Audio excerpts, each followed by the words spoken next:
Hey guys, today we're going to learn about a type of controlled vocabulary known as subject headings.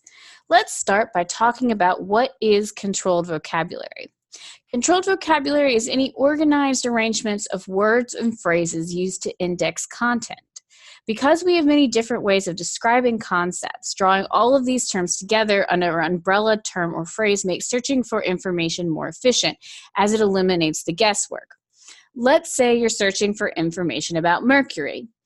You'll likely be asked, well, what do you mean by Mercury? Because Mercury could refer to a variety of things. You might mean the planet, the car, the Roman god, or the element. So we need to know which of these are you actually looking for in order to help you find the information that you want.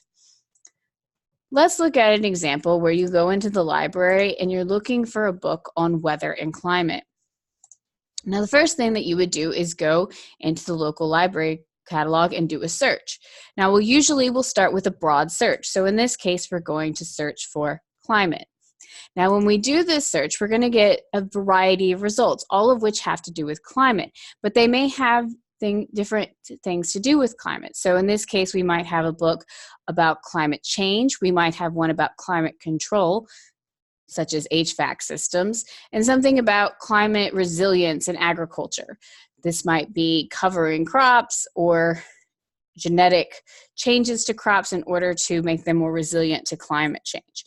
These are all related to each other, but they're not necessarily all going to be what we're looking for. So let's take a closer look at one of these results. So if we go into this first result, you'll see that we have a detailed record. So we have the title, the author, the location of the material, and then at the bottom of the record, we'll have the subjects. These subjects are controlled by the Library of Congress. So they have specific terms that they will use for specific things. So for example, World War I is World War and then the dates of the war, rather than World War I, because it can be called a variety of different things. So in this case, we're calling climate change climatic changes. That is our subject term. We can also control synonyms. It eliminates ambiguity, but we can also establish relationships. So you'll notice that these first three all say climatic changes, but have different subpoints. So in one case, we're looking at political aspects, at another government policy, and we've also added a location to it. So the United States versus international. Now, most texts will have more than one subject, but this will help you determine what is this particular book about and how can I find other related topics. Now, another way to think about this is to think about it in the sense of a hashtag in social media. So subject headings help the searcher organize and identify specific subjects much in the same way as that hashtag allows you to quickly locate photos and posts related to your topic.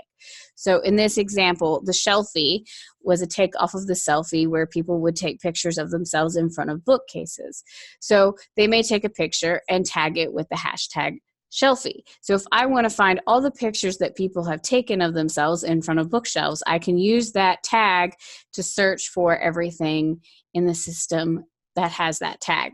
The same thing is used for doing research in our catalog. Anything that's been tagged with this climatic changes subject is going to appear if I do a search by subject.